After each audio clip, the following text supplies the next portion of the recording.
বই, সরি একটি লিফলেট। লিফলেটে লেখা আছে ওরাকল বিসিএস সদরঘাট কর্পোরেট শাখায় ভর্তি চলছে। আপনারা আশা করি সবাই দলে দলে যোগদান করে এই ভর্তি সম্পন্ন করে অশেষ সওয়াবের কামিয়াবি হবেন। এবং আমার এই লেকচার বাবদ আপনারা এখন আমাকে 5 টাকা করে দান করবেন।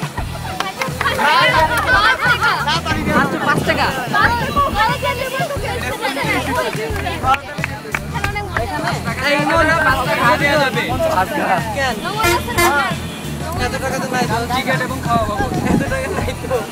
আপনি শোন 5 টাকা দিয়ে যাবে ভাই। ইমন দোস্ত লেন্স চেঞ্জ করতে করতে আমি না তোমাদের দুজনের নামে নিতে একদম হলো ও মানে তা এই প্রণীতা ওই উল্টে বলেছে। তুমি কোনো পোস্ট দাও না কেন? একার ছবি তুলে তো হবে না বিপু খেলবো না কিন্তু আমি কার কারণে দেখা যাবে খেলবো না এর কানে নিচে একটা দেবা। আমি দেখতেছি ভিতরে আই তোল এই ও ক্যামেরা নিয়ে আসছো তুলো না তোল তোল তোল তোল খেলবো না।